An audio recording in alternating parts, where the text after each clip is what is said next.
Hello, puppies and kittens. Welcome to another episode of the Blasphemers Bible, and this is going to be the last episode of the year. I don't know what significance that is, but Lawrence, take it away. What are we doing today? So more mindless, boring litigation today. so if I read everything properly, we are in Deuteronomy 28 today. Yes. Yes. Yeah, It would Yeah, seem so, we yes. are. this is going to be intense. Aaron, you're gonna love this. This is one of the most metal chapters in the Bible. It is. The first time I read this on the stream, my eyes were wide fucking open. I was like, "What the fuck?" It gets crazy. This is intense. So I definitely want to see everyone's reaction to this if they have not read the okay, like no one really cares about the blessings in here, but the curses. Oh, the curses. And can we And be I have- clear on what blessings and curses are? Those are both magical enchantments, right? For the role-playing gamers will recognize this as, a +5 on your saving throw for a blessing, or a curse. It would be a -3 on your battle axe or whatever. Well, it's So- I mean, the interesting in blessing is this. something good, and then like something good happens to you, and then like the curse is something bad happens to you. But like obviously these. But either things way, it's a come magical from- enchantment. Well, the interesting thing here is that the blessings and the curse act almost like entities. Oh, they're like personified enchantments. Yeah, they yeah, follow they- you around and do stuff. Yeah. Hmm. And that seems to make sense. So this is whenever somebody tells me to have a blessed day, they're telling me to have a magically enchanted day. Well, I mean, the thing is, it says a whole bunch, whole bunch of things that God will do, like so. It gets like some of those things are curses that God does. So I guess it could be the result of of the magical enchantment, but I mean, yes, it's magic somewhere in the equation. We're talking Okay. about Christianity here. No, Judaism still, but whatever. The we're talking about an Abrahamic faith. So yeah, I remember this meme where this girl says, "I'm a Christian. I don't believe in magic," and the guy says, "You can't have it both ways." Aaron, So, I think the do we difference get between a Aaron- blessing and a curse is a blessing is when your dogs get along. A curse is when they do it while you're live streaming. Do we get the question is, do we get Aaron to read this, Oh, I sure I could. or like should we do like the Read up to blessings 14. first? Yeah, first Yeah. the blessings, and then sections of the curses. And Aaron left. So there he is. I'll do it. Bye. Read Right, up to are 14. we ready? Yeah. The 14. All right. Yes. And does that include 14? Including 14, yes. Okay. If you will only obey the Lord your God by diligently observing all his commandments that I am commanding you today, the Lord your God will set you high above all the nations of the earth. All the blessings shall come upon you and overtake you if you obey the Lord your God. Blessed shall you be in the city, and blessed shall you be in the field. Blessed shall be the fruit of the womb, the fruit of your ground, and the fruit of your livestock, both the increase of your cattle and the issue of your flock. Blessed shall be your basket and your kneading bowl. Blessed shall you be when you come in, and blessed shall you be when you go out. The Lord will cause your enemies who rise up against you to be defeated before you. They shall come out against you one way and flee before you 7 ways. The Lord will command the blessing upon your brains. Brains aren't even mentioned in here. Yeah, we don't need those. The Lord will command the blessing upon you in your barns and in all that you undertake. He will bless you in the land that the Lord your God is giving you. The Lord will establish you as his holy people, as he has sworn to you. If you keep your commandments of the Lord your God and walk in his ways, all the people in the earth will see that you are called by the name of the Lord, and they shall be afraid of you. The Lord will make you abound in prosperity. in the fruit of your womb, the fruit of your livestock, and the fruit of the ground of the land that the Lord swore to your ancestors to give you. The Lord will open for you his rich storehouse, the heavens, to give the rain of your land in its season and bless all your undertakings. You will lend to many nations, but you will not borrow. The Lord will make you head and not the tail. You shall be only the top and not the bottom. Giggity. If you obey the commandments of the Lord your God, which I am commanding you today, by diligently observing them, and if you do not turn aside from any of the words that I am commanding you today, either to the right nor to the left, following other gods to serve them.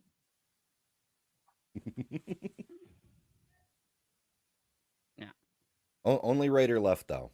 If you turn upwards or downwards, that's fine. And if you spin in a circle, that's just right out. Or head off into the 11th dimension.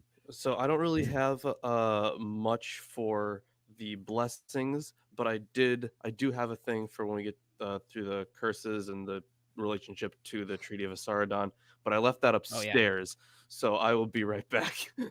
So yeah, so that I'll start my commentary then, and All this right. this for this chapter, this is the longest commentary I have at this point. So I'll be go get a warned. beer. Okay, so on verse 2, Nelson writes that verse 2 treats blessings as an objective entity that can be the grammatical subject of active verbs of motion.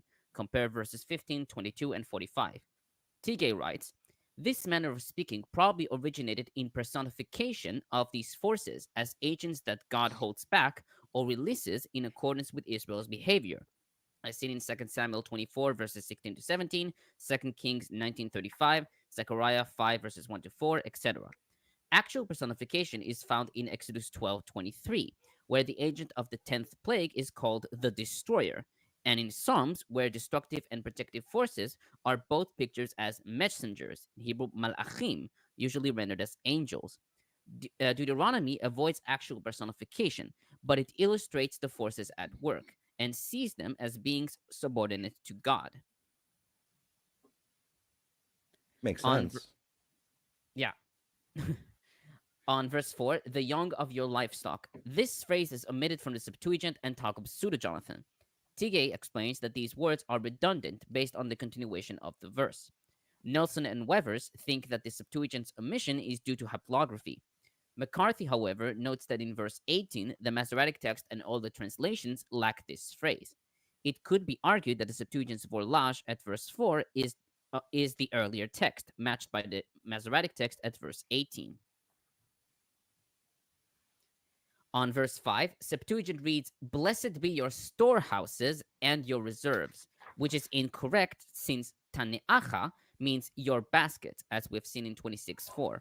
And mishartecha refers to a household vessel, according to BDB Dictionary, probably a bowl used for unleavened dough in Exodus 12:34, and rendered kneading trough by the Targums. Nelson writes that the basket and kneading bowl are a sort of paus pro toto, describing the whole by referring to a part of it for the harvest in general. Yeah, baskets and bowls definitely tracks a lot better than barns or storehouses or whatever. Yeah, I have here your fruits and your dough, which I'm guessing is like based on Rashi or something. Yeah, Rashi says your fruit, but he also says another interpretation, your basket. Yeah. So, yeah.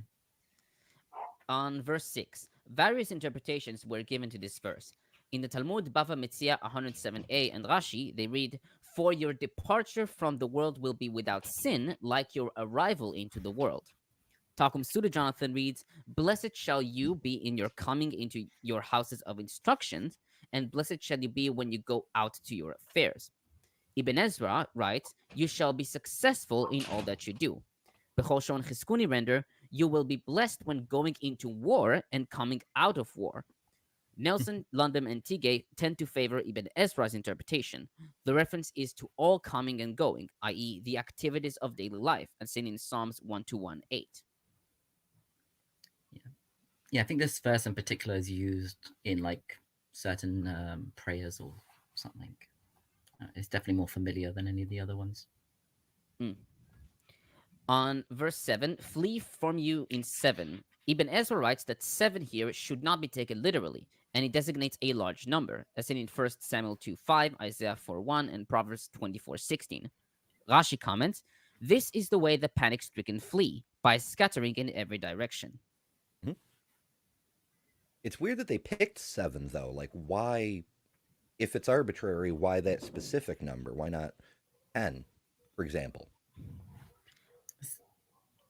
I mean, there's certain numbers that I think Thomas said, like, they're typological numbers, 3, Yeah. 7, 40. Yeah, 7, like, yeah. I think it's meant to be perfection, but I think it's more 7 is for completeness. Like it could be interpreted as perfection, but it's like everything is done the way it is, or like to its fulfillment. Everything is done to its full extent.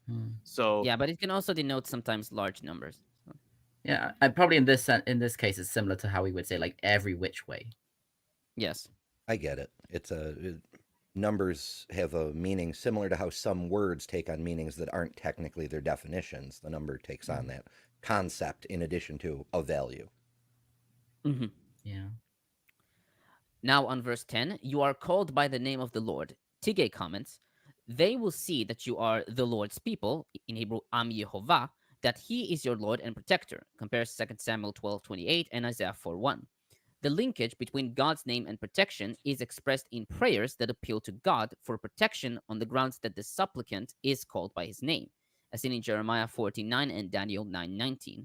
In a human context, the same kind of linkage is expressed in an appeal from a Canaanite vassal to Pharaoh, found in El Amana letter 287, line 60, quote, behold, the king has set his name in the land of Jerusalem forever, so he cannot abandon the lands of Jerusalem, end quote.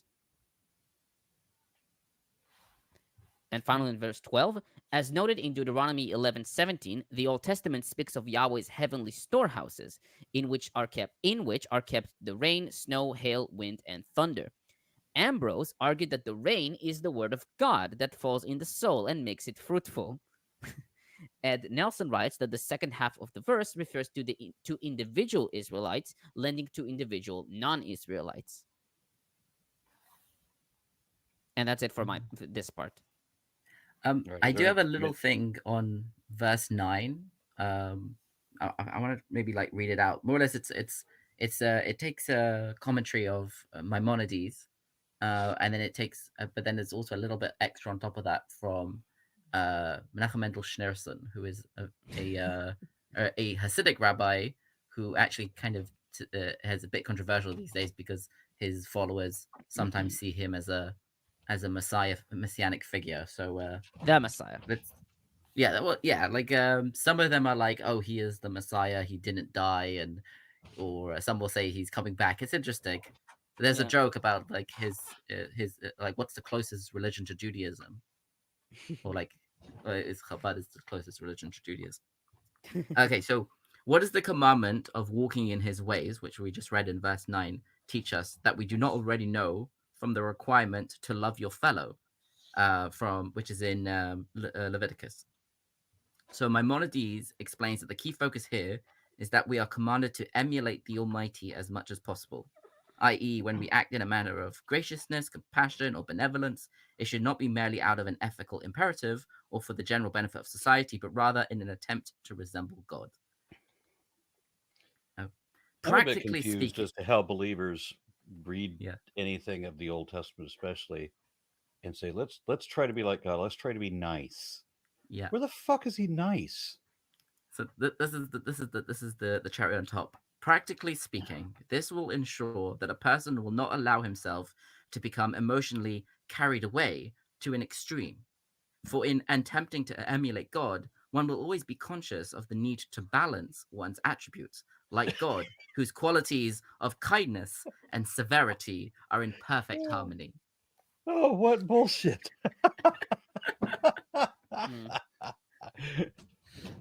Okay. Yeah. Are we ready to continue? Yeah. Read up through 37, including 37. But If you will not obey the Lord your God by diligently observing all his commandments and decrees, which I am commanding you today, then all these curses shall come upon you and overtake you. Cursed shall you be in the city, and cursed shall you be in the field. Cursed shall your basket and your kneading bowl. Cursed shall be the fruit of your womb, the fruit of the ground, and the increase in your cattle, and the issue of your flock. Cursed shall you be when you come in, and cursed shall you be when you go out. The Lord will send upon you disaster, panic, and frustration in everything you attempt to do until you are destroyed and perish quickly on an account of the evil of your deeds, because you have forsaken me, because I'm perfectly balanced in harmony and all that bullshit. The Lord will make you pestilence. The Lord will make the pestilence cling to you until it has consumed you from the land where you were entering to possess. The Lord will afflict you with consumption, fever, inflammation, fiery heart, and drought, and with blight and mildew. They shall pursue you until you perish. The sky over your head shall be bronze, and the earth under you iron.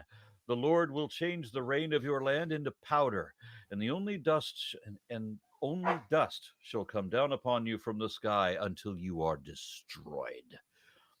The That seems Lord fair. will cause you to be defeated before your enemies, and you shall go out against them one way and flee before them 7 ways.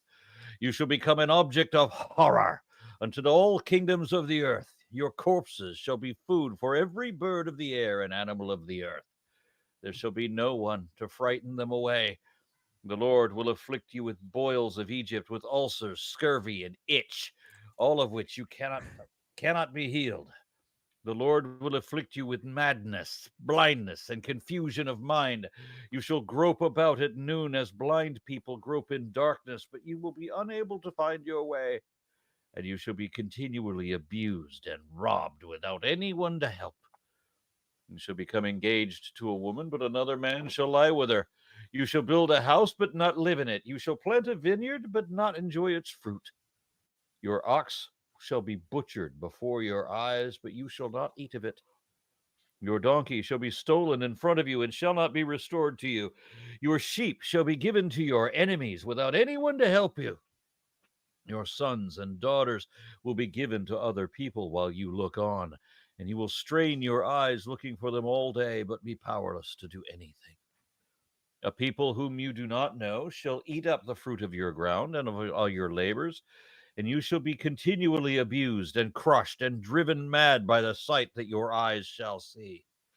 The Lord will strike you on the knees and on the legs of the grievous bulls, which cannot be healed, and from the sole of your foot to the crown of your head.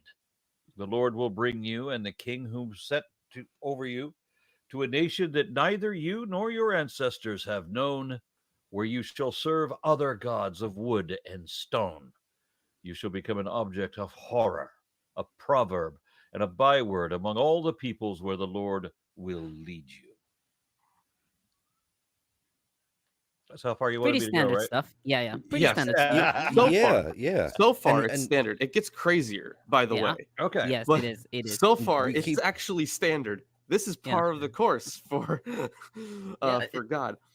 This is like the middle of this big section still. This is Right, the yeah, Yeah, perfectly this is a well long balanced. section. Yeah, this kindness is the and- one where God is arguably reasonable. It gets more insane in Yeah. Yes. comparison to the other things that we're gonna see. It is. I mean, I just love that the curse upon you causes your kids to suffer and your cattle to be killed and your spouse to be abused. Yeah, Yeah. But the curse is on you, and God's fair. it's It's gonna awesome. ramp up. It's gonna ramp up too. Yes. it will. So what I do want to point out is the influence for this section from the vassal treaty of Asaradon. Yes. It's actually kind of wild how close this is. So I want each of you guys to look starting at verse 24, and I want you to follow along. So everyone looking at verse 24? I already have the vessel treaty, so yeah. Okay, great. So read. So I'm going to be reading from the vassal treaty here. Just as rain does not fall from a brazen heaven, so may rain and dew not come upon your fields and your meadows. Instead of dew, may burning coals rain on your land. Ooh. May Ninurta, the foremost among the gods, fell you with his fierce arrow. May he fill the plain with your blood and feed your flesh to the eagle and the vulture. May Yep. sin, the brightness of heaven and earth, clothe you with leprosy and forbid you entering into the presence of the gods and of the king. Roam the desert like the wild ass and the gazelle. May Shamash, the light of heaven and earth, not judge you justly. May he remove your eyesight. Walk about in darkness. Those are all from the vassal treaty of Asaradon. Mhm. And there are more parallels too. Now, most of the work that was done in this is in German, but if someone understands German, I can link the papers or whatever. But yeah, Easy's in the that- chat. He's got a lot of German. perfect. It also so- appears in ANET, so Yeah. So it's very clear that there is a link here. It's actually wild how close those are. And the thing is, there are far more parallels. And to me, it's like that. This is close enough to be like, okay, there was influence here.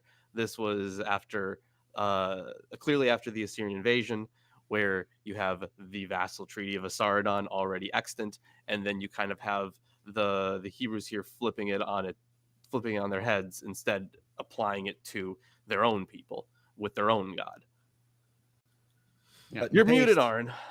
The best way to make a When was religion. this other document written? Around, I think, a little bit after 700 BCE, so like 660 or 670, somewhere around there. Okay. Yeah. We have a comment from it's- Kip Davis, says the Egyptians were famously itchy. yes, I've mentioned it before. Herodotus spoke of Egypt as a place where everyone was in danger of contracting horrible skin diseases. Yeah, and there was a disease. I think it was elephantiasis or something else, which was named that particular Egyptian disease. I think I mentioned it I mentioned it previously, but I don't remember what Yeah. exactly in Deuteronomy. The Egyptian flu. Okay, I think I'll start my commentary, or Isaac. Yes, go ahead. I thought you want to say something, Isaac, or is it? No, I forgot. Okay. Okay, so I'll start on verse 15. All these curses will come on you and overtake you. Lundbom comments, curses, like blessings, have a quasi-independent power in pursuing their object, as seen in verse 45. At the same time, they remain subject to Yahweh's command, as seen in verse 2 and 29:19, which in the Old Testament is 20. Hittite curses contain the formula, quote, and the curses shall pursue you relentlessly, end quote.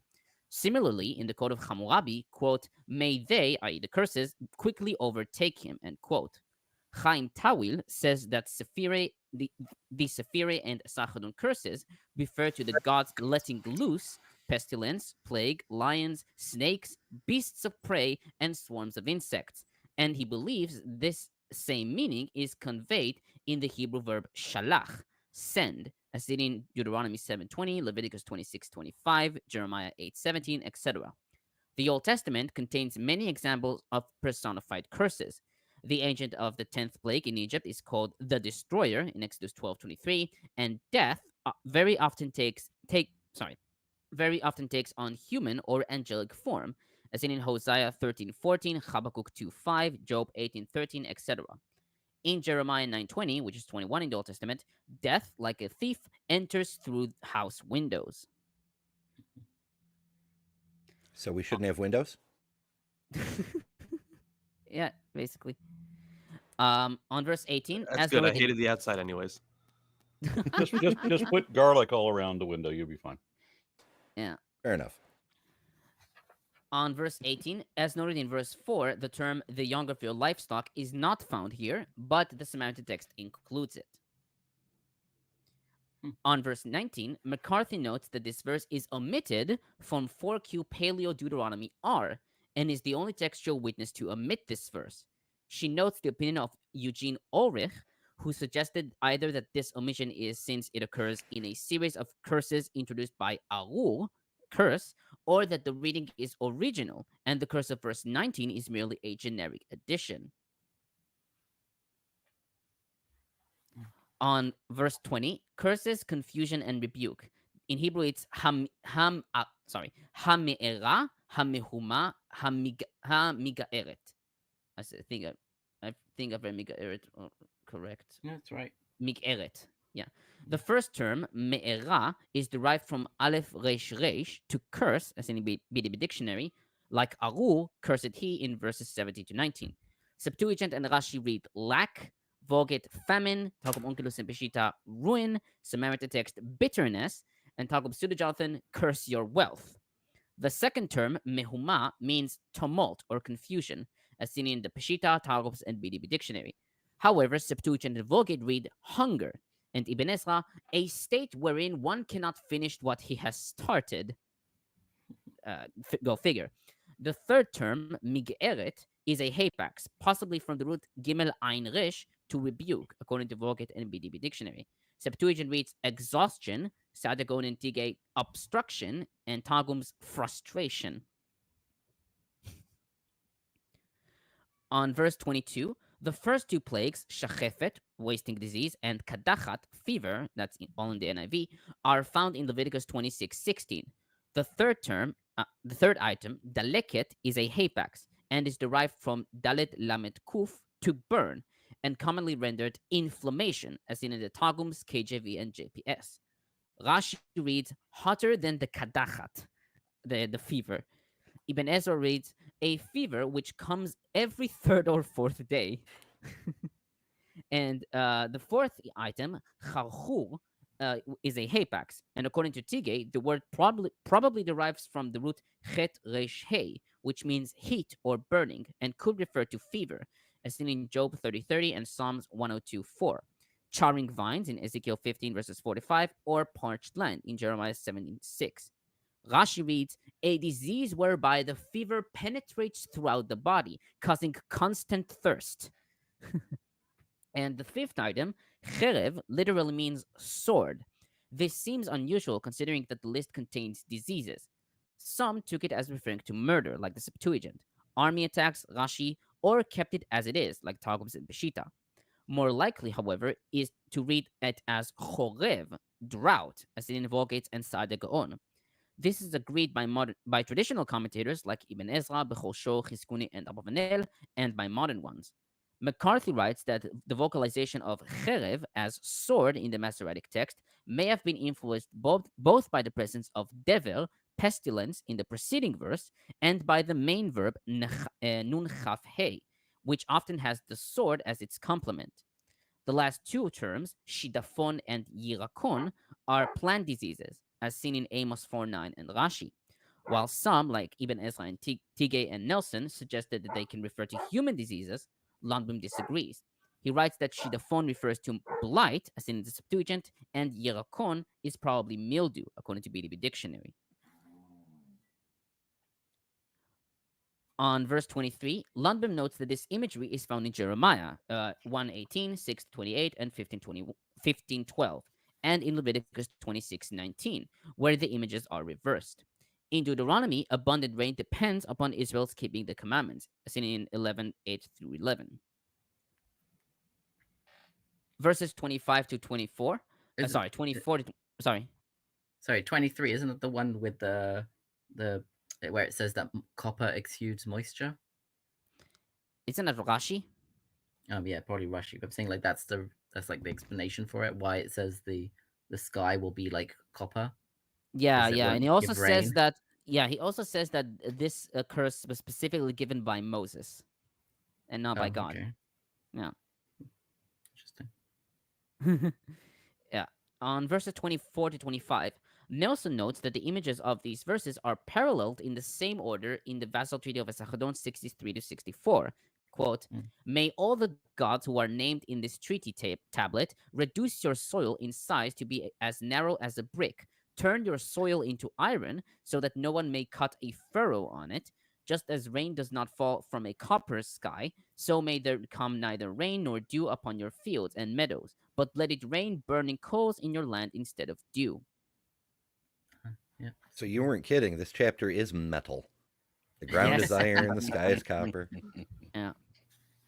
On verse 26, Lundbom comments, this is a common curse in the ancient world, as in Genesis 14:19, 1 Kings 14:11, 16:4, and Isaiah 18:6, etc. spoken by Goliath and David in 1 Samuel 17, 44 to 46, and announced for Judah by Jeremiah in 7:33, 15:3, and 16:4. Lack of a proper burial was a great indignity in antiquity, for which reason the men of Yabesh Gilead came to take the bodies of Saul and his sons off the wall of Bet Shean and bury the bones, as seen in 1 Samuel 31, verses 11 to 13. Delbert Hillers points out that the present curse typically contains three elements. One, the body will lie unburied. Two, it will be food for the birds and the beasts. And three, it will be like refuse on the face of the earth. End quote. He also notes that such curses are found in the vassal treaty of Esarhaddon. 41 reads, "May Ninuta give your flesh to eagles and vultures to feed upon."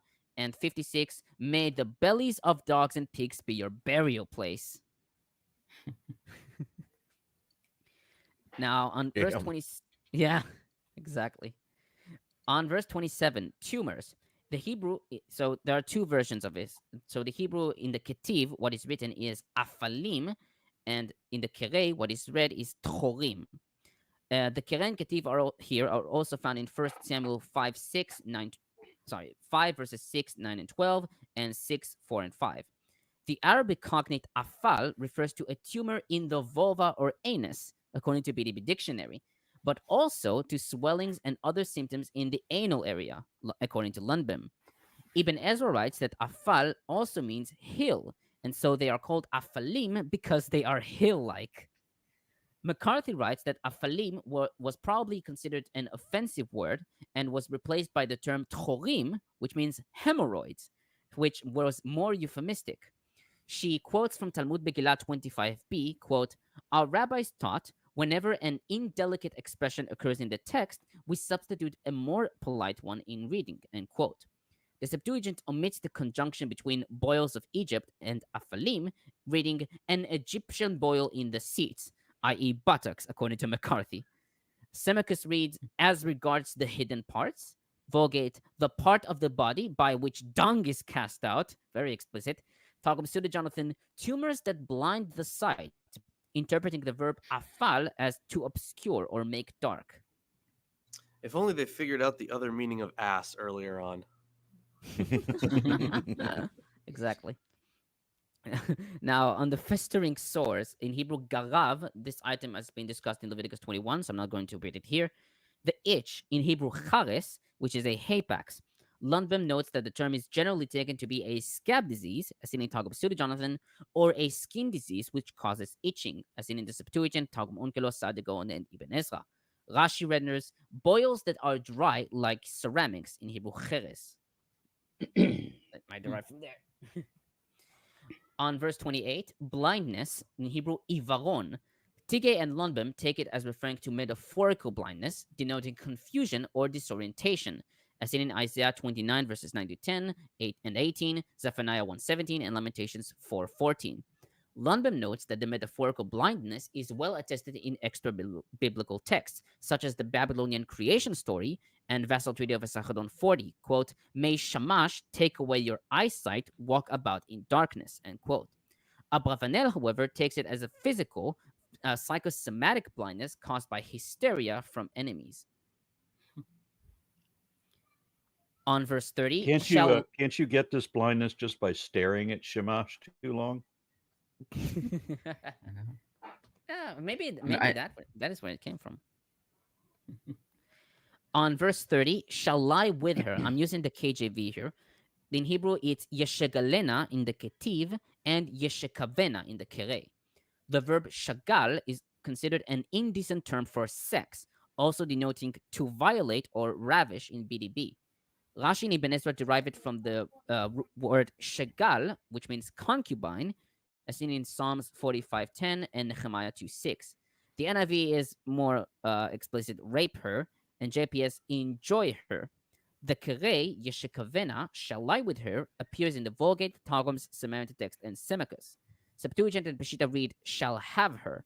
And the Vassal Treaty of Esarhaddon 42 reads, may Venus let your wives lie in the embrace of your enemy before your very eyes. On you will build a house, but you will not live in it. Vasatrid of Vasachadon 42 reads, may your sons not have authority over your house. May a foreign enemy divide your possessions. At least they're sharing. Yeah. Verse 31, Lundbom comments, here we are told that enemies will rob the Israelites of their animals, and once again, no one will be there to help them. The ox will be slaughtered in the owner's presence, but the owner will not eat of it. Asses and sheep will simply be snatched away and not restored. The extortion of another's ox or ass is a proverbial example of oppression, found in Job 24:3, with both Moses and Samuel denying that they had ever done such a thing, in Numbers 16:15 and 1 Samuel 12:3. A Canaanite ruler makes the same disclaimer in the Amarna letters, EA 280. From the Assyrian annals, we learn that Assyrian kings took horses, cattle, sheep, and other animals from the conquered people. When Ashurbanipal II and Shalmaneser III sacrificed sheep to their gods after conquering cities on the Phoenician coast, one can well imagine where those sheep came from. Sennacherib, when he made his devastating campaign into Israel in the time of Hezekiah, boasted of the booty taken from the 46 fortified Judite cities he destroyed. On verse 32, powerless to lift a hand. In Hebrew, it's en le'el yadecha.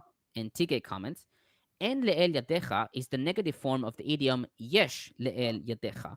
Although its meaning to have ability is clear, as in Genesis 31:29, Micah 2:1, and Proverbs 3:27, its etymology is not.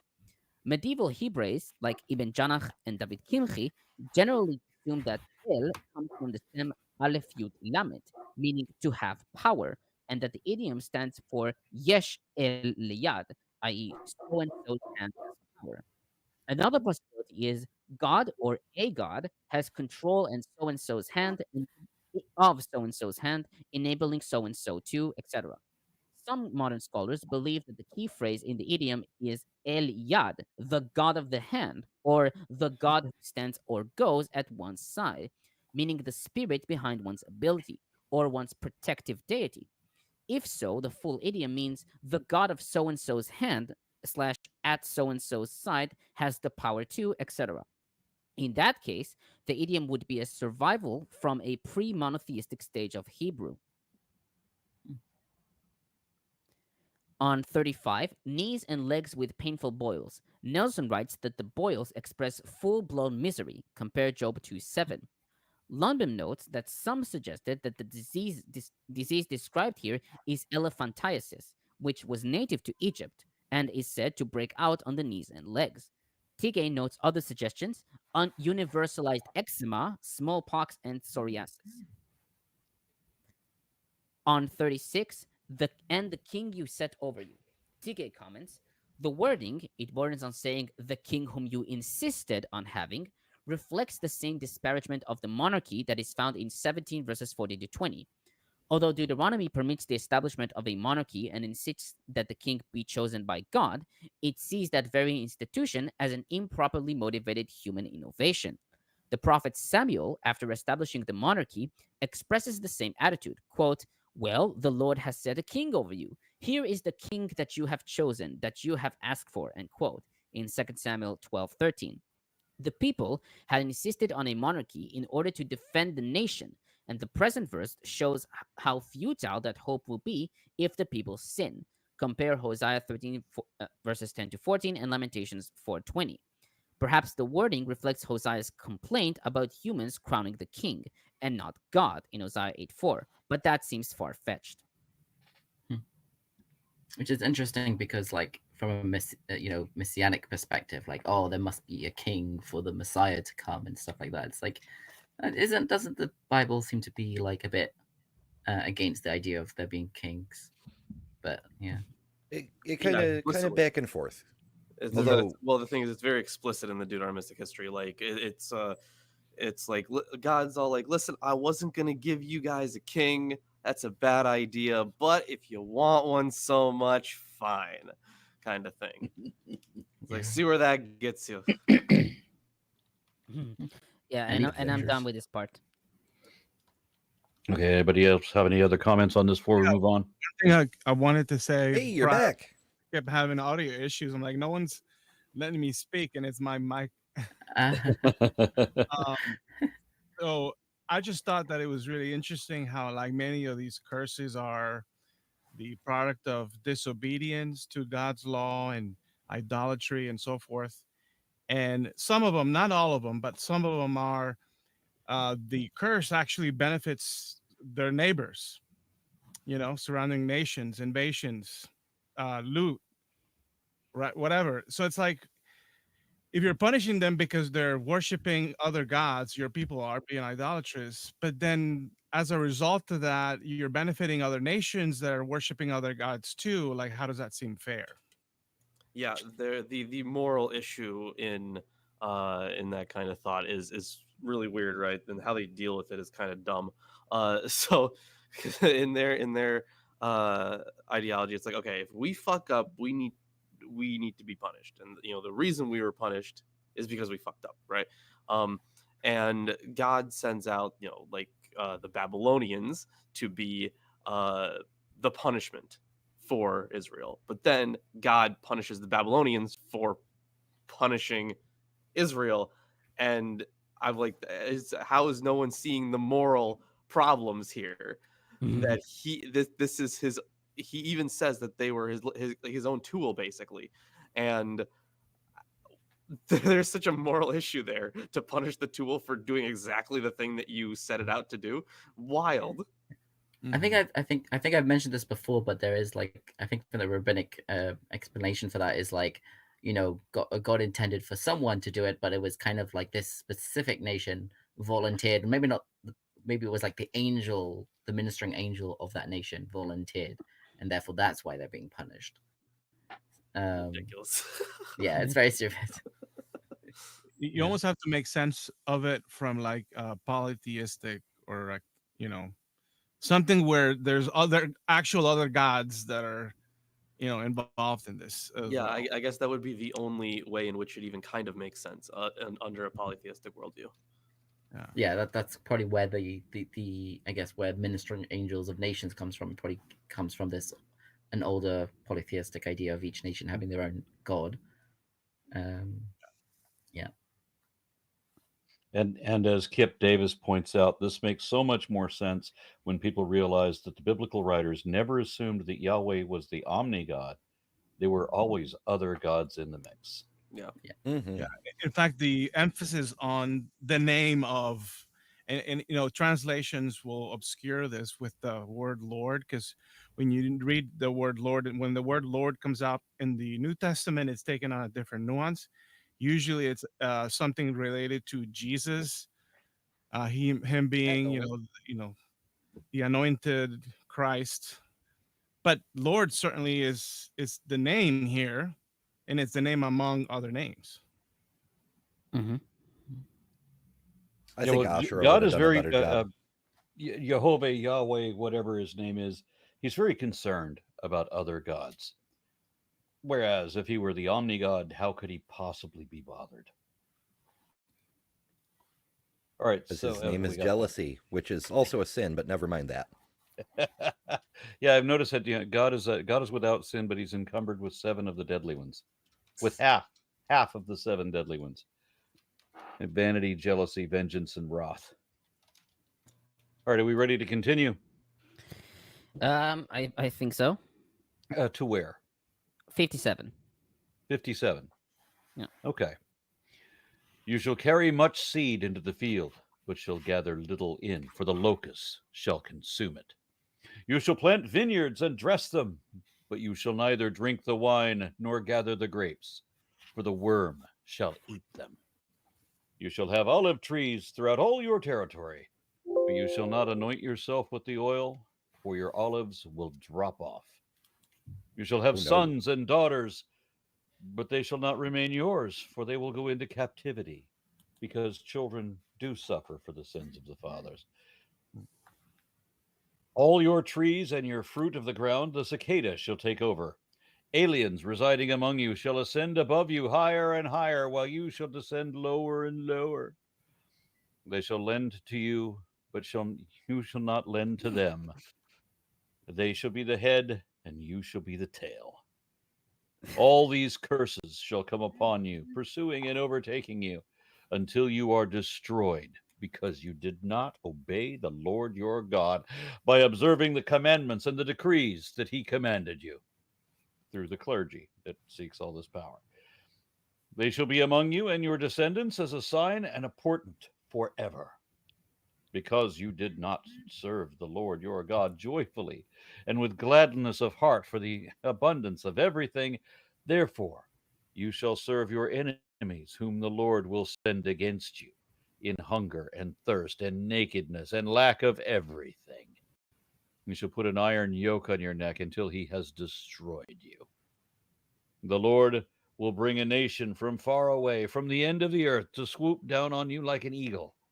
A nation whose language you do not understand, a grim-faced nation, showing no respect to the old or favor to the young.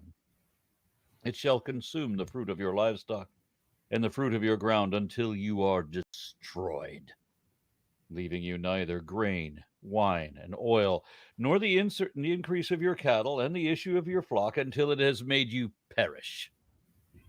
It shall besiege you in all your towns, until your high and fortified walls, in which you trusted, come down throughout your land. It shall besiege you in your towns throughout the land that the Lord your God has given you. In the desperate straits to which enemy siege reduces you, you will eat the fruit of your womb, the flesh of your own sons and daughters, whom the Lord your God has given you.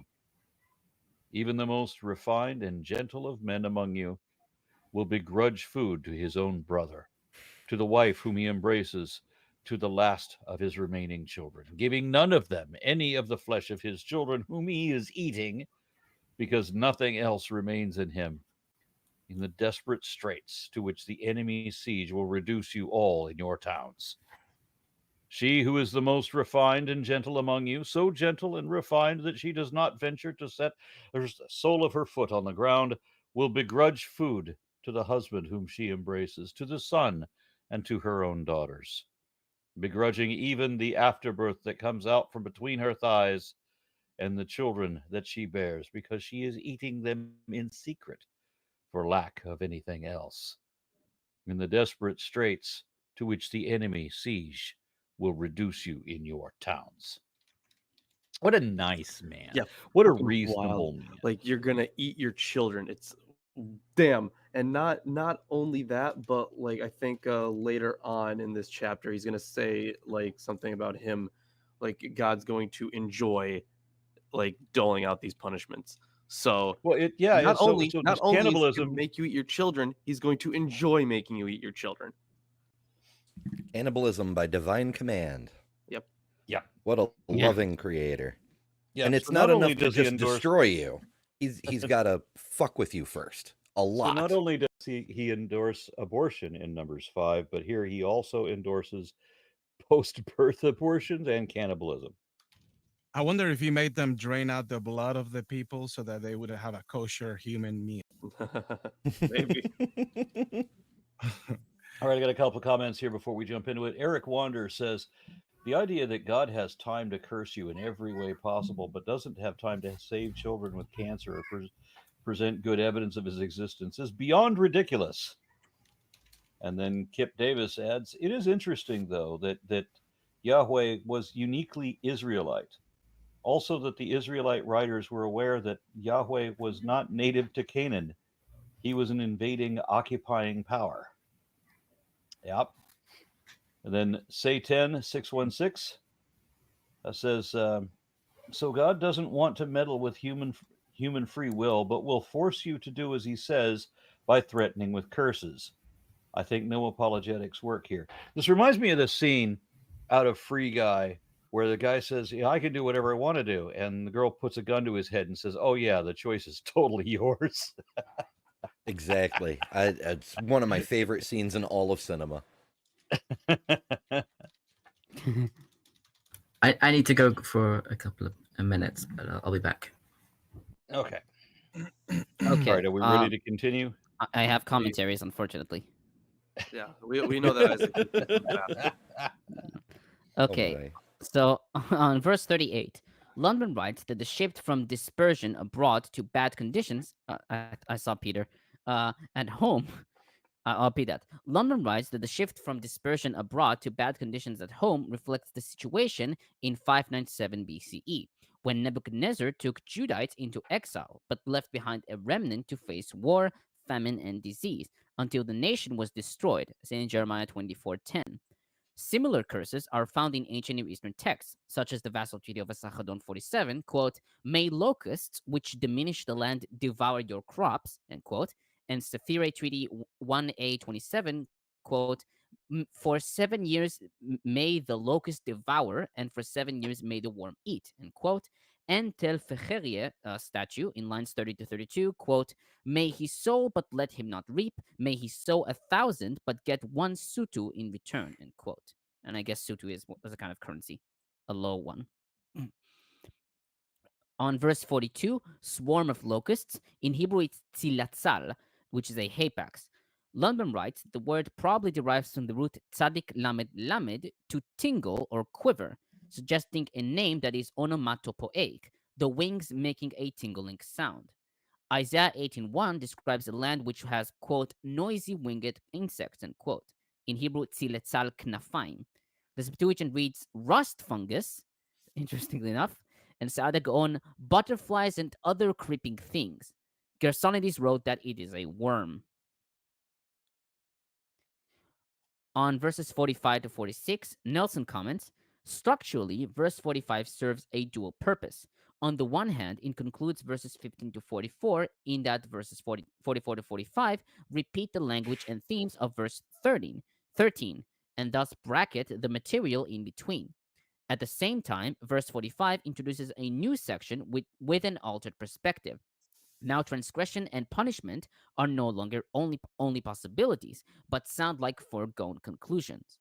The threats attack Israel like an enemy in warfare. Verse 46 attaches to verse 45 with a conjunction and a reference to its curses as they, vehayu, and verse 47 may offer the reason for what is described in verse 46. The idea that the curses will remain permanently active as signs and portents in verse 46 stands in logical tension with the portrayal of Israel's complete annihilation in verse 45. On verse 48, iron yoke, Tigay comments, the yoke is a familiar metaphor expressing submission to the rule of gods and kings in the ancient Near East. The metaphor is not always pejorative. It sometimes refers to loyal service to a legitimate ruler. It is used in that sense in the Jewish concept of ol malchut shamayim, the yoke of the kingdom of heaven, meaning submission to the authority of God. Here, however, the context is punitive. Since yokes were normally made of wood, an iron yoke implies exceptionally heavy, unbreakable servitude. Iron is heavy. It is. On verse 49, like an eagle swooping down. The imagery of the eagle appears in Jeremiah 48:40, 49:22, and Habakkuk 1:8. Weinfeld notes that this imperialistic warlike imagery is found in Sargon's 8th campaign inscription, where it describes the cavalry and battle troops as valiant eagles. The Samaritan text erroneously reads, "as the eagle sees," confusing the letters Dalet and Resh, Yir'eh instead of Yit'eh. A common typo, scribal error. On verse 50, a nation without respect for the old or pity the young. Tigay notes that the Medians and Babylonians are described as doing such things in Isaiah 13 verses 17 to 18, 47:6, and Lamentations 4:16 and 5:12 to 13. This imagery is used to describe a brutal nation. Josephus in Wars 5:4-3 used this imagery towards the Romans, who, during the Jewish war against them, showed, quote, "no compassion for hoary hairs or infancy," end quote. On verse 52, they will lay siege to all the cities. This phrase is repeated twice in this verse. Tigay proposed that either a scribe made an error and copied the same words twice, or that it may be a variant version of part of the first half of the verse. It joins the two phrases, "in all your towns" and "in all your and in all your land, which are separated in the first half of the verse.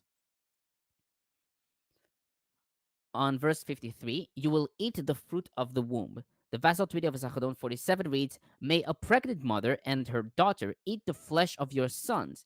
In your extremity, in your extremity may you eat the flesh of your sons. In hunger may one man eat the flesh of another, end quote. And section 75 reads, just as honey is sweet, so may the blood of your women, your sons and your daughters be sweet in your mouth. Ooh. Wow. I mean, at least it's not saying they should taste bad. It's something. It sounds like someone had a taste. Yeah. Nice. Oh man. Everything's better with teriyaki sauce. Yeah. On verse 57, the afterbirth from her womb. Targum Onkelos, Rashi, and Bechosho interpreted afterbirth in Hebrew shilyata as her little children. However, Ibn Ezra, Rashbam, and Lundbom understood afterbirth as the placenta. Lundbom further writes that the fact she'll do this in secret means her husband and older children will be denied the ghastly food. Needless to say, she will also be ashamed of what she's doing. And that's it for my part. Anyone have anything to add? What did I miss? This Yeah. It's my concept commentary. of personified curses and things. It's been rattling around my head as we've been going along, and I just keep thinking about that passage from the New Testament where it talks about how Jesus would become a curse. And I've always thought that was weird, but it really sticks out in this chapter because curses can be personified as living, well, not exactly living, but as beings. And I'm like, what the hell? Yeah, I think at least definitely for the New Testament, it would have been like, because of this action, you are now, if you don't, follow Jesus, you are now cursed, is the kind of thing. So through Jesus, I guess there would be a curse. Mhm. Yeah, I guess that'd be the And best you way. might also hear that because he was crucified, and there's a text that says that anyone that hangs from a tree, Right. Yeah. therefore, In Deuteronomy, I believe. they typify everything. But it takes hangs, but it doesn't really refer to the execution. It refers to like public displayment of the corpse. Yeah. The gospel authors didn't care about that. Of course, they didn't. Of course they didn't. Aaron's not here. No. But Again. Scared him There he away. is. oh wait, all the hold on. curses. There he is. Here we go. Yep. There he is. Sorry, my existence has been reduced to being a doorman for all these dogs, constantly opening and closing the doors. All right, are we ready to continue? There is a comment by Kip, I see. Okay.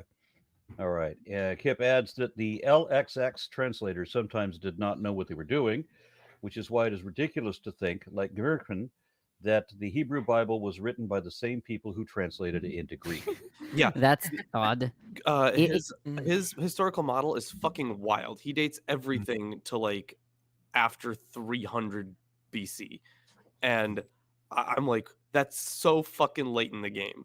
Like, like out of all historical models, his is like, his is on like that end that's like fucking crazy. Like, there's his model which dates everything super late, and then there's like the the traditional dating which dates everything super early. So it's just the other side of the horseshoe. But yeah, he's fucking nuts. Well, I mean, when you know the Earth is only 6,000 years old, everything has to be compressed. Oh, yeah, by the way, LXX is the Septuagint. For those yeah, it who is. might not know. Yeah. You can Yes. finish the chapter, Aaron. Okay, finish it up. All right. From 58. Yeah.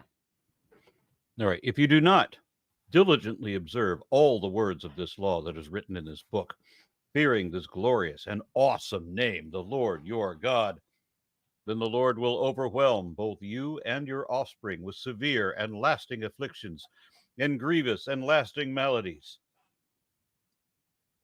He will bring back upon you all the diseases of Egypt, of which you were in dread, and they shall cling to you. Every other malady and affliction, even though not recorded in the book of this law, the Lord will inflict on you until you are destroyed, because I'm petty and vindictive. Although once you were as numerous in the stars in heaven, you shall be left few in number, because you did not obey the Lord your God. And just as the Lord took delight in making you prosperous and numerous, so the Lord will take delight in bringing you to ruin and destruction, that you shall be plucked off the land you are entering to possess. The Lord shall scatter you among all peoples, from one end of the earth to the other, and there you shall serve other gods of wood and stone. And neither you nor your ancestors, that which neither you nor your ancestors have known. Among these nations you shall find no ease, no resting place for the sole of your foot. There the Lord will give you a trembling heart, failing eyes, and a languishing spirit. Your life shall hang in doubt before you. Night and day you shall be in dread, with no assurance for your life. In the morning you shall say, if only it were evening. And at evening you shall say, if only it were morning. Because of the dread that your heart shall fear, and the sights that your eyes shall see. The Lord will bring you back in ships to Egypt by a route that I promised you would never see again. And there you shall offer yourselves for sale to your enemies as male and female slaves. But there will be no buyer. And I So that ends the chapter. But I just want to. Yeah. The God will do what he promised he would not do. So he's telling you he's going to break his promise. And you're going to you sell yourself back into slavery, but there's no buyer, so you won't be a slave. Well, you wouldn't. I mean, yeah. But by the way, the Hebrew Bible is nicer because it has one more verse. Yeah, but it is 29:1 in the Old Testament. Oh, I'm hearing myself. Sorry? It's 29:1 in the Old Testament. Yeah. So I'm saying the Masoretic or whatever. No, not Masoretic, but the Hebrew Bible we use will have verse 69 will be part of 28. Yeah, so you're right. It is a lot nicer. But the one thing I wanted to note about this is so the section where what verse was that? That was verse 60, 62. Yeah, although once you were as numerous as the stars in heaven, you shall be left few, and yeah, all that stuff. So there are two options here, right? So this is obviously linked to the idea of the prophecy of you will be as numerous as the stars, right? So it's definitely linked, but the question is how. So there are two options, and one of them is, let's say that all the Genesis stuff was written first.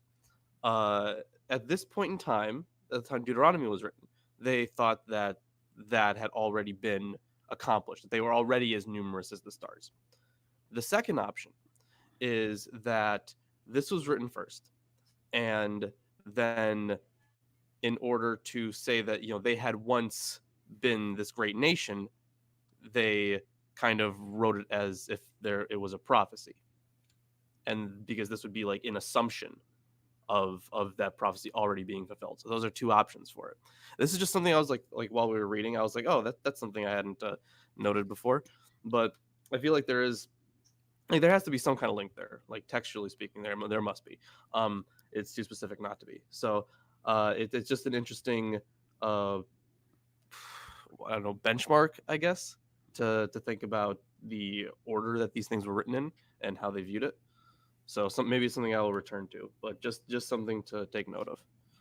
So once again, we have where if it was a real God, if the God really existed, it wouldn't be punishing people for not believing. It certainly wouldn't be vindictive like this. It certainly wouldn't be, you're saying it once that the children will not suffer for the sins of the fathers, and then say that the children will be eaten and raped and slaved and whatever because you didn't believe, because you didn't do what I told you to. Because it's not the God telling them to do anything. It's always the clergy that's telling them to do something. It's always the clergy that wants your tithing. It's the clergy that wants the political power, that wants to manipulate the masses.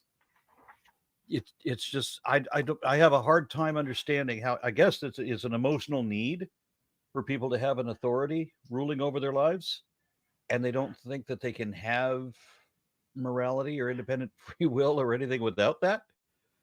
I'm a little lost as to how believers believe, honestly.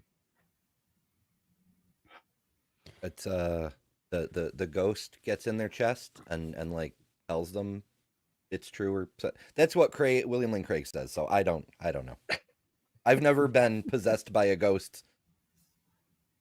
Yeah, not to mention that, a rational God that's considering things like, well, if the problem is communication because they're worshiping me the wrong way, then why are we creating all this confusion? Like verse 67, in the morning you shall say, if only it were evening, and in the evening you shall say, if only were. This is like chaos. Like, that's not the solution. All this death and all this wrath is not going to lead people towards worshiping Yahweh the right way necessarily. Yeah, I will give you infinite promises of reward and riches if you believe in me and do exactly what the clergy tells you to do. And if you don't do exactly what the clergy tells you to do, then we haven't even figured out hell yet, right? So because hell hasn't been invented yet, we have to come up with all these punishments in this life. Mm-hmm. You got to have the threats. Without the threats, there's no impetus to do as you're told and things. Like, rewards are great, but you need to stick with the carrot. But it's oh my goodness. Pavelas Lozovskis says, might be a little late to talk about it, but elephantiasis is caused by parasites that is spread by Aedes aegypti mosquitoes, among others. Anti-Egyptian narrative, even in nomenclature. Yeah, I mean, Yes. the Egypt was considered like the mother of skin diseases. So yeah. Yeah. And then Kip Davis adds that the book of Deuteronomy seems like it would love to have really been popular among the priests, especially the Levites.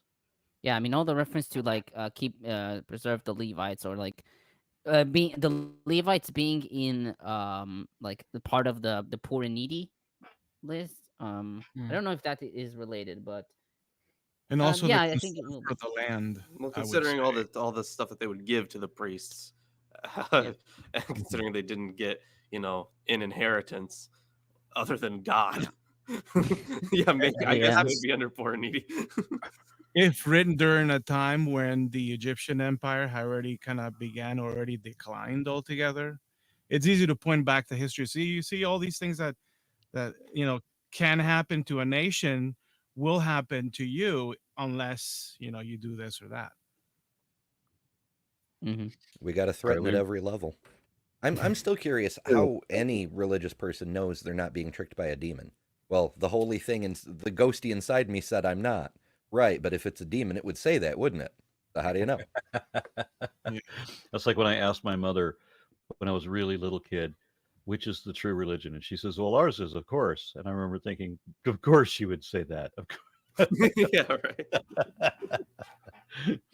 All right. So I wish that I had the perspective like some of you did, where like Mark, for example, in your background, where you had actual faith in Jesus. I only believed in Jesus because I was told he was real by people, but I didn't have the active faith to make myself believe. Like believe, right? So I wish that I had your perspective on this because I'm at a loss. Mm-hmm. Yeah, I mean, it's just terribly disappointing because like they really do sell you the idea of the omniscient, benevolent God and all this and that, but when you read these texts, it doesn't match. It's just very disappointing. So you have to find ways to explain it away. So a few days ago, there was somebody in the chat that told Kip Davis, the Bible scholar Kip Davis, that he should go watch a video by Ray Comfort to learn about the Bible. And while I thought that was terribly funny, I then get to talk to this kid who then admits to me that he hasn't read the Bible himself. Yeah, he just believes it. Yeah, Young didn't he say Connor. that he read like the New Testament, but none of like barely any of the Old? Well, it changed throughout the course of the story. Like at one point, he gave it a once over. At another point, he'd only read the Gospels, the Gospel portion of the New Testament. And I mean, I'm not suggesting he was being dishonest. Just he didn't seem to have a very firm grasp on anything about any of it. He's a teenager. What do you expect? I remember me as a teenager. Exactly. Like, I mean, remember that's me what as a he's right. teenager too. Yes. no, you barely remember you as a teenager. You learn the stories in Bible school, right? Where It may have been a century ago. Then you're like, I don't need to read the Old Testament. Why? I already know, David and Goliath and whatnot.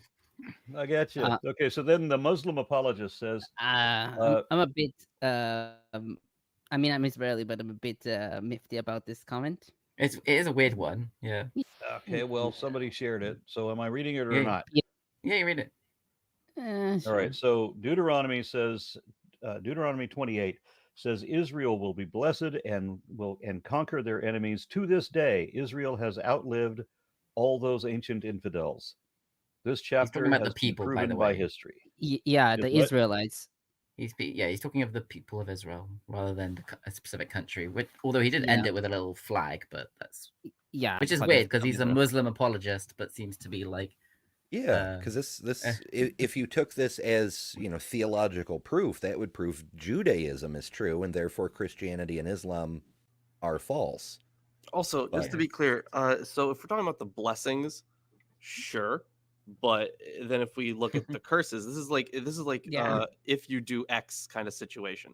Yeah. So like either you do something or you don't, and you end up with two different results. So if it happened Exactly. the other way, you'd be saying the same thing. Like Yeah. essentially, Yeah. there's you kind of built this no lose con kind of thing. Kip Davis adds, did you convince him that he needs to go to college? That would help a great deal. Sadly, no. What I saw in the comments of the video after we were done was that he simply does not look at anything that contradicts his belief. That's it. I mean, that's why when I started to explain what evolution really is, his response was, bye. That was his honest response. Bye. And that's it. You're soiling my holiness or something. Yeah, but he expanded more in the comments to somebody else where he said that he simply cannot stop believing. So it doesn't matter. Doesn't matter if you prove that it's not true. He has an emotional attachment to that belief, and he's going to cling to it. Just remember, this is a teenager we're talking about. Like when I was his age, of course I wasn't a Christian, but like even as an atheist, like I was still like very firebrand at that time, right? And I was like, oh well, anything that even suggests that something in the Bible is true is just wrong, and I wouldn't let myself accept that there. I know it's going to piss off a lot of people. There are things in the Bible which are true. They're not related to the God stuff, but there are things in the Bible which are true. I admit there was a river Blasphemy. There is a place No, we're called talking about Ethiopia. Kings. Kings has some history in it. Yeah. Especially in the, I mean, we call it the Deuteronomistic history for a reason. Yeah. It's like from the perspective of one group of people writing a history. So yeah, there are some things in it which are true, and that is not something that teenage me would have allowed into his worldview. But like now, as an adult, I'm looking at it and saying, this doesn't really affect anything. Like this is these are sources for reconstructing history, or at least they have to be included in a historical model, and none of it is indicative of a god. Like, why it shouldn't bother me at all. Like, it's not a big deal. As I've mentioned before, when I was a teenager, I believed in every kind of hippie woo. I mean, I wasn't. I mean, for a while as a teenager, it was the very end of my teenage years when I finally was no longer a Christian by any concept. But even after that, I still believed in a bunch of woolly shit. I don't know what hell else to put it. I mean, it just all kinds of stuff that hippies in California were into at that time, because that was the culture I was raised in, pretty much. And so I would be hypocritical to criticize somebody for what they believe is a teenager. The only thing is when be critical. Mhm. Mhm. No, that was worth it. I Vegetable was thinking it too. I was talking to a relative during the Christmas holiday, and I was like, "Hey, like if you read Matthew's account, the birth narrative looks awful lot different than Luke's." And it's like, "No, well, what do you mean?" It's like, I was like, "Why don't we read it? Bring out. You like to read the Bible, right? Let's read it." No, no, no, no, no. Let's, I'll read it tomorrow. Like, just totally avoided that whole interaction. Speaking Okay. of, Yeah, I have well, comments. Of course. What did you say? So on 58, Nelson comments, verse 58 launches the theme for a new section. The perspective shifts once more, showing an awareness of being part of a larger book, as seen in verse 61 and compare 31:9, and promoting fear of the awesome, quote unquote, name, as seen in Psalms 99:3 and 111:9. After the apparently inevitable and inescapable threats of verses 47 to 57, an outlook of conditionality returns as verse 58 repeats the language of verse 15, if you are not careful to do all, end quote. On verse 60, all the diseases of Egypt. The Hebrew it's Madve Mitzrayim. The word Madve appears only here and in 7:15, probably in the plural construct. The Samaritan text, Vulgate, Peshitta, and Targums read with the plural construct. The Septuagint reads, the evil pains of Egypt. Nelson writes that there is a reversal of the Exodus in its reference to the Egyptian disease. He writes that to bring back every disease might refer to a lost tradition of illnesses suffered by Israel in Egypt, but more likely means cause to turn against you. Oh, Yeah, where's that echo? yeah, I don't know if it's no idea. okay. On verse 61, not recorded in this book of the law. Chizkuni, based on the Talmud Gittin 58b, gives an example of such a disaster. Quote, the Chaldeans used to tie good-looking male Jews to their bedposts during the time they engaged in sexual relations with their wives, in order that their wives at the time, by looking at these good-looking males, would become aroused, and their babies would resemble what they had seen at that time. Yes, that's why the babies resembled what they had seen at that totally. time. I came across my research, and I don't know if this is total BS or not, but I heard that in antiquity, like in that ancient Near Eastern context, the Jews were the ones that were known for having the big member. I'm gonna put that on my dating profile. It had something to do with No, don't mention that. The tape. Oh, I didn't say anything. that or the Ethiopians. That makes more sense. I've seen mosaic floors with mosaics with. There's one that's in a bathhouse that's supposed to. You look at it and it's got this huge phallus. And, the whole point is you look at that, and with that big phallus thing, it's gonna ward off anything that could impact your health. Like it's sort of like the opposite. Like an apotropaic thing. That's funny. That kind of reminds me. There was this section in. So Eusebius wrote basically the life of Constantine, and he in it he exaggerates a lot. In fact, he says that Constantine's dick and balls are so huge they needed a wheelbarrow to carry it around. Like that's it's fucking wild. Oh, and that, wasn't there wasn't there a legend that Origin cut his testicles? I think it was Origin. Yeah. Yeah, it was Origin. Yeah. I remember. There is a medieval like manuscripts that depict it, which Yeah. Okay. Oh yeah, there's a comment actually here about it. Oh. The sticks. All right. So the comments that we have, first of all, Kip Davis asks, Aaron Ra, how did Aaron Ra survive Josiah's draconian reforms as a teenager in the Iron Age?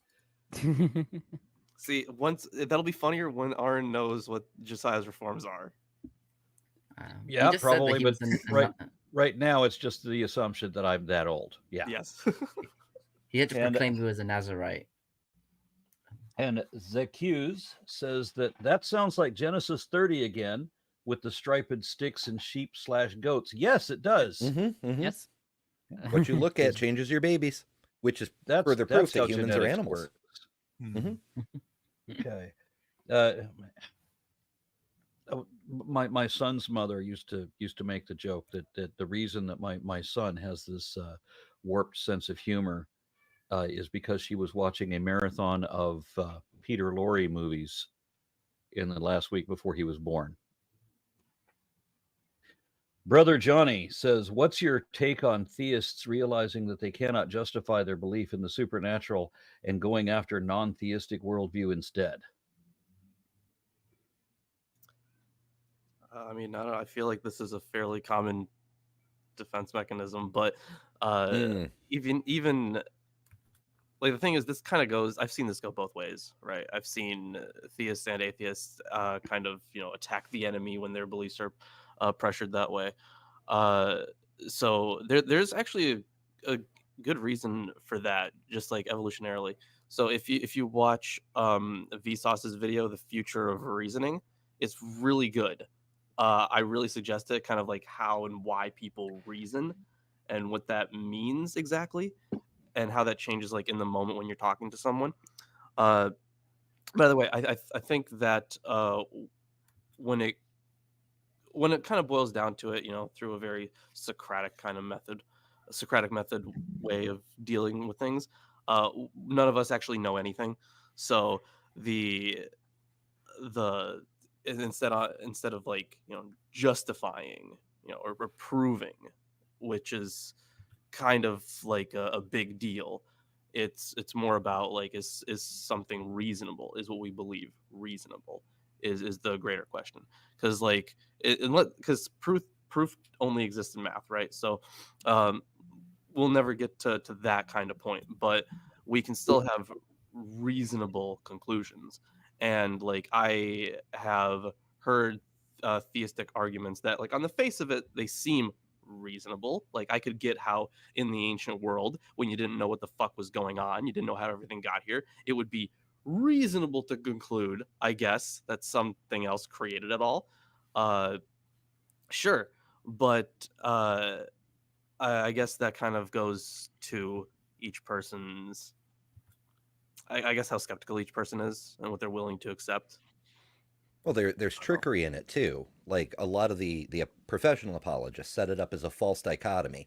Like either my specific God did the thing, or unregulated Darwinian chance evolution nonsense did the thing, and then they knock down the straw man in order to.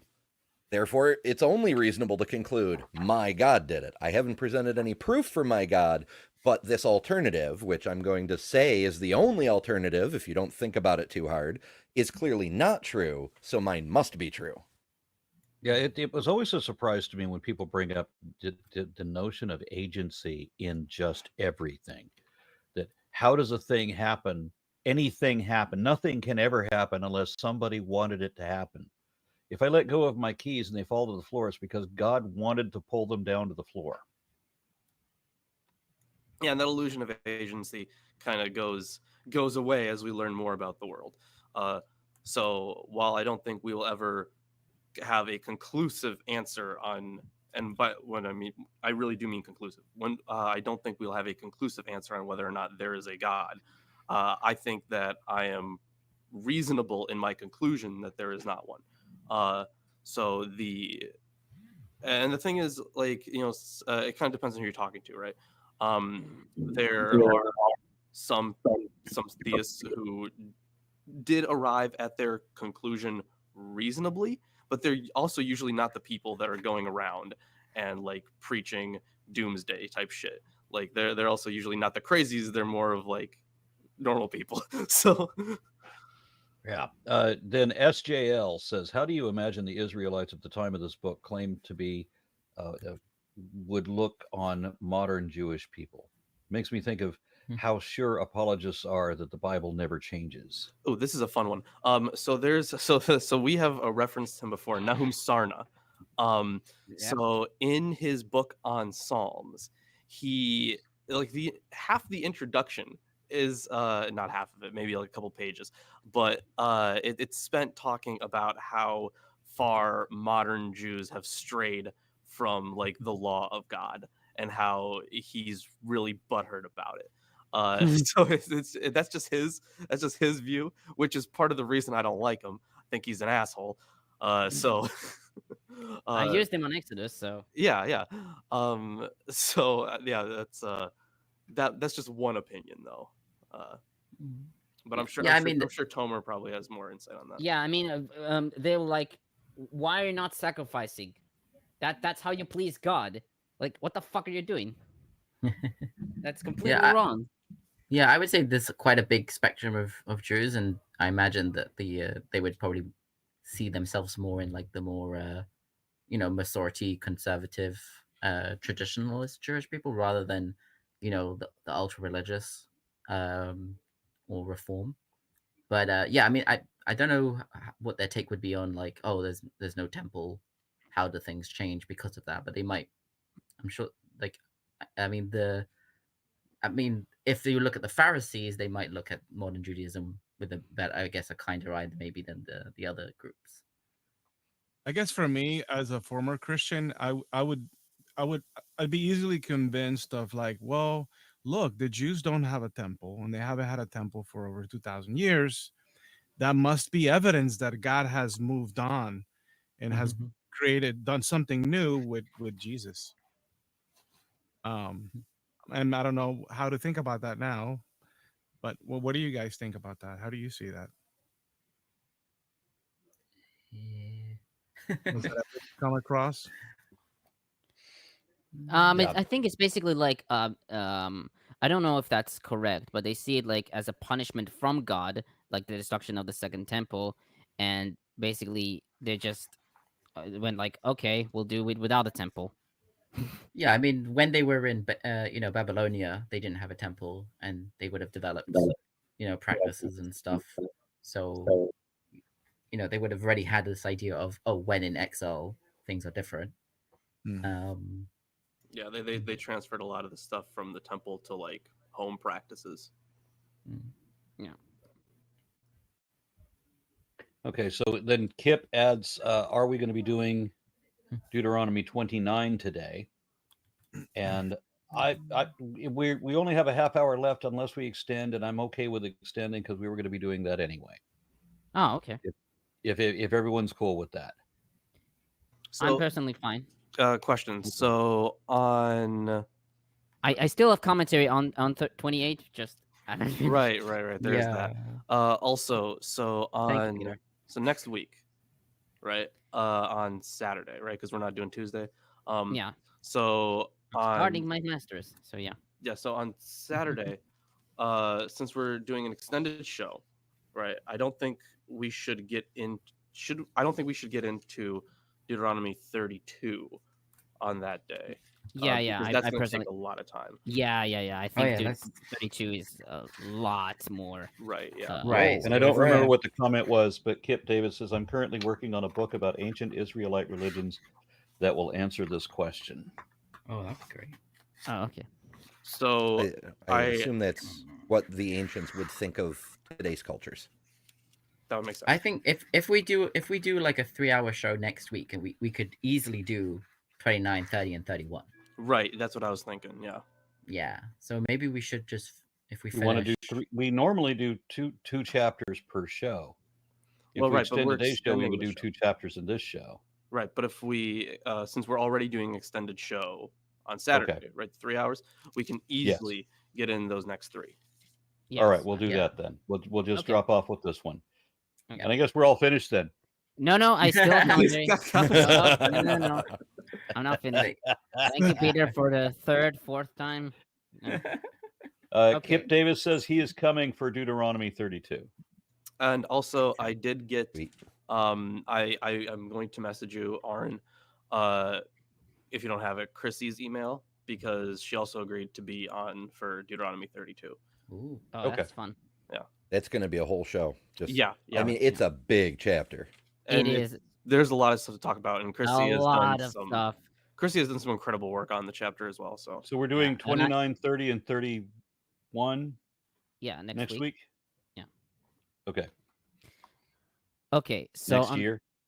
Yes. Yeah, next year. Next year, yes. It's next year's Here's problem. Okay, on 36. I'm hearing myself. Like, okay, I on did too. maybe it's Peter. Maybe I don't know.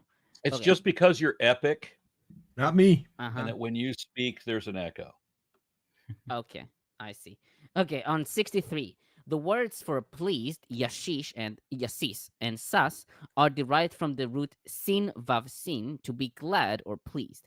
Tigay, however, writes that the idea that God will be pleased to destroy Israel is extraordinary.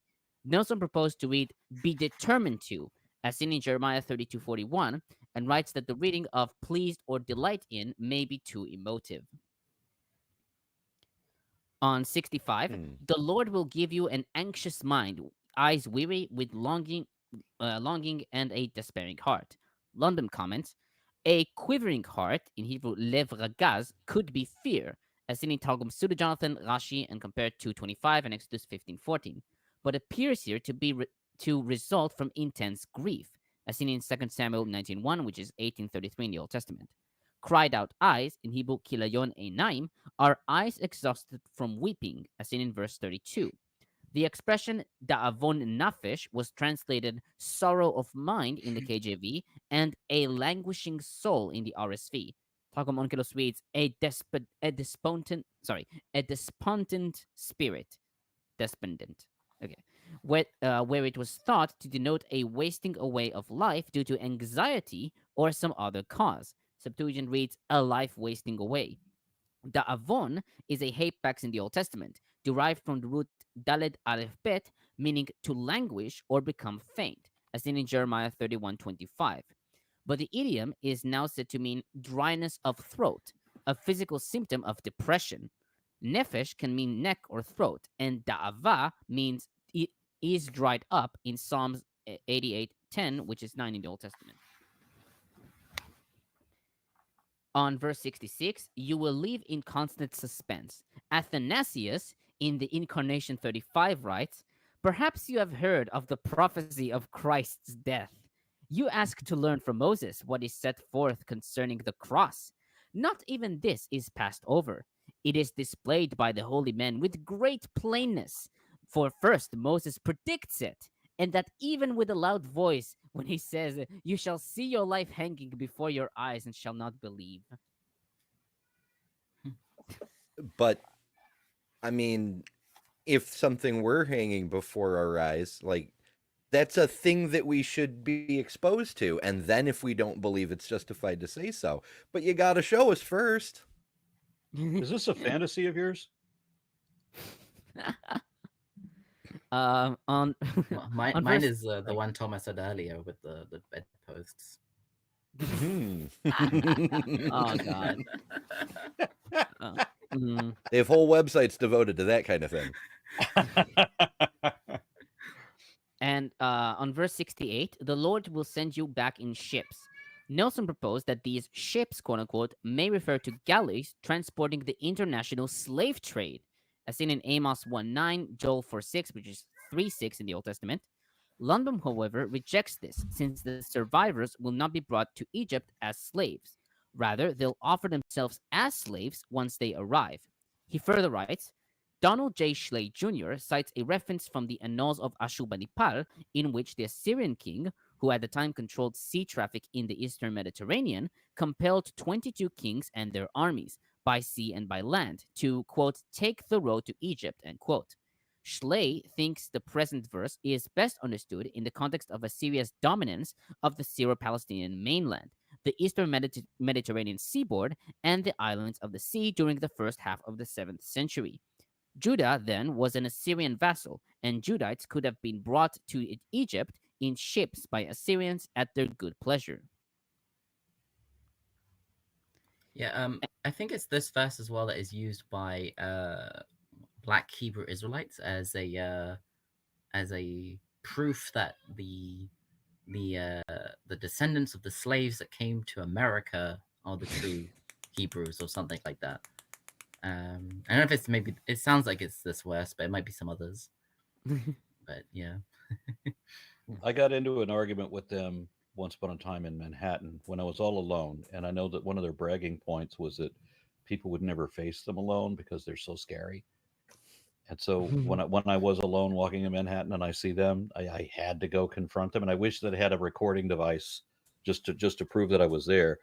But the argument that they were making at that time was that they could disprove science by the fact that the sun is on fire, but there's no oxygen in space, so the sun can't be on fire. Therefore, it's a big fraud. Air is different in space. So I had to explain to them that the sun is not on fire. Fire is chemical oxidization. That's true, but the sun is plasma, which is a fourth state of matter, and that's nuclear.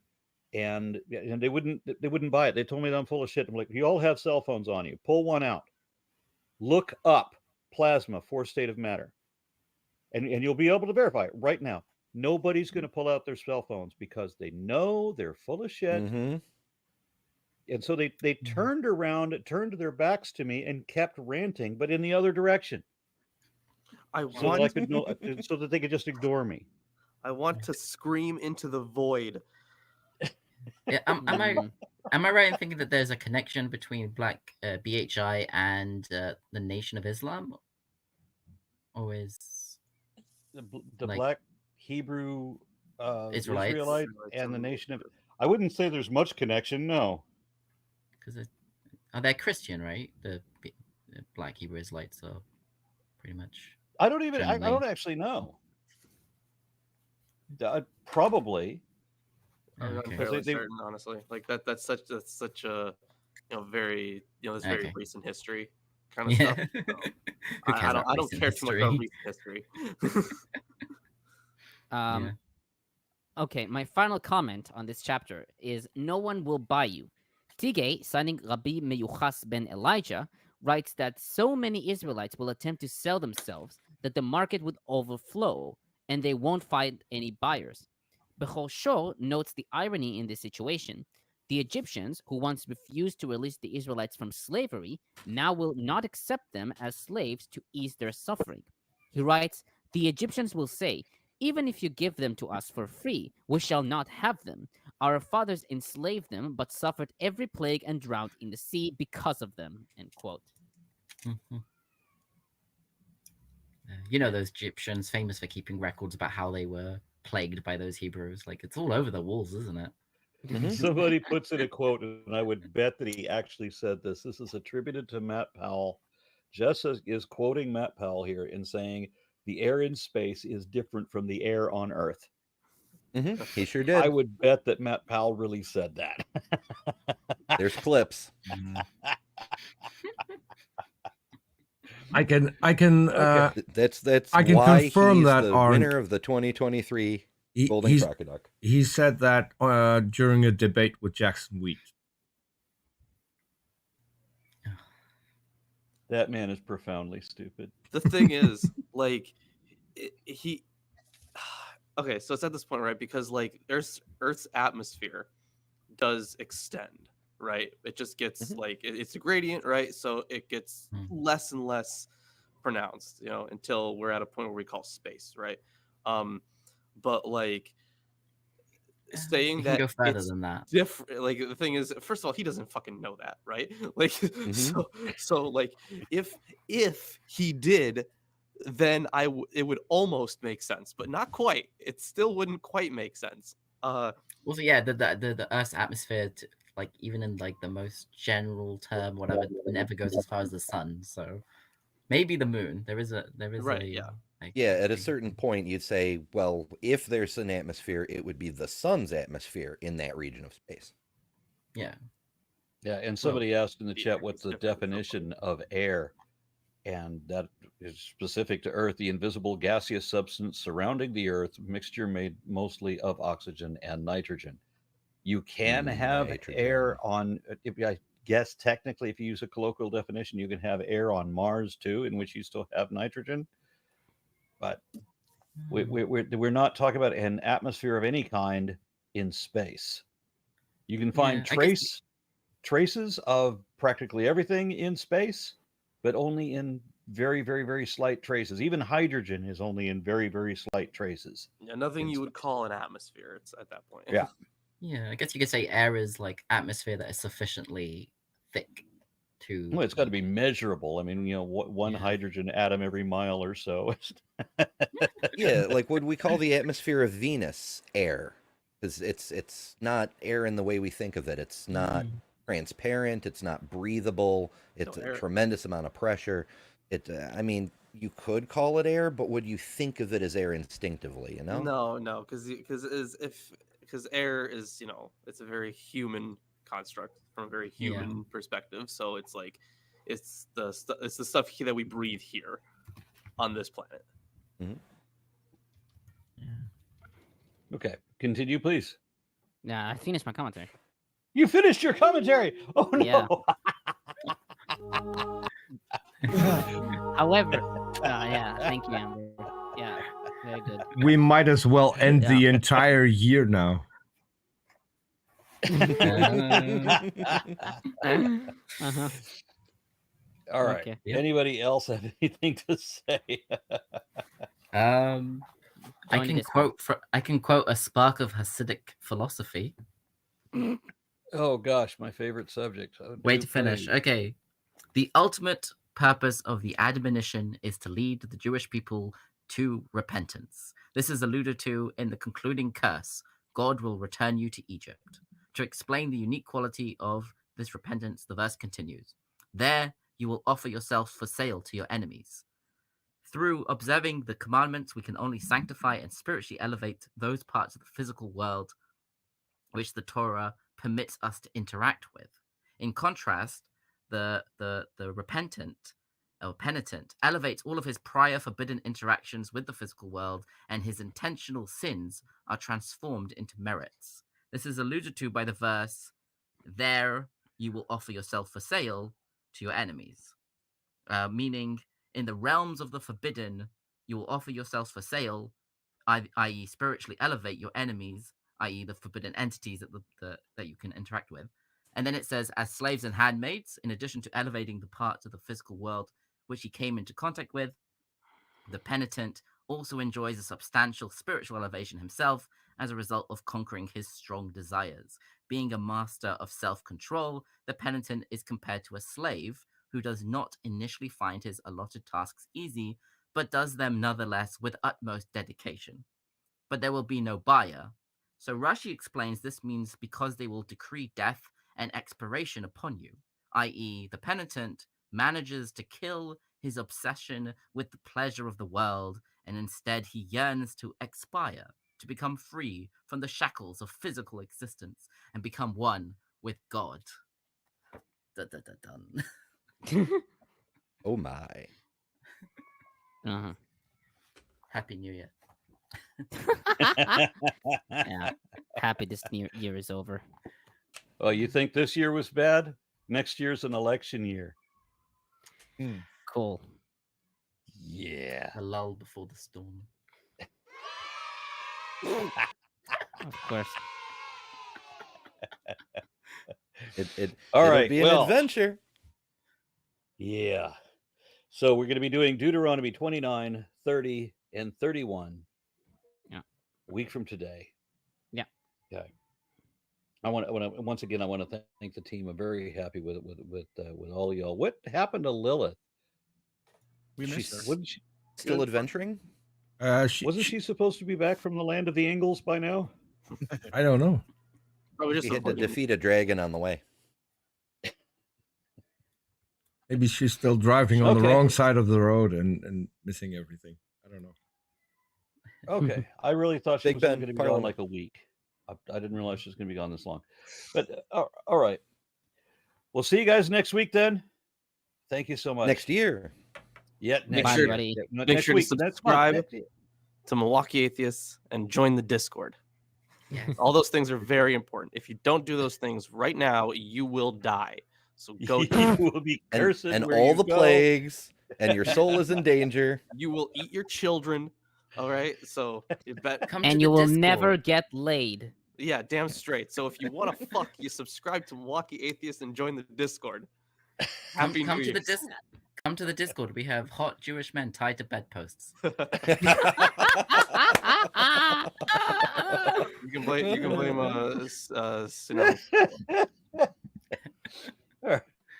Thank you much, everyone. Good night. Bye, everybody.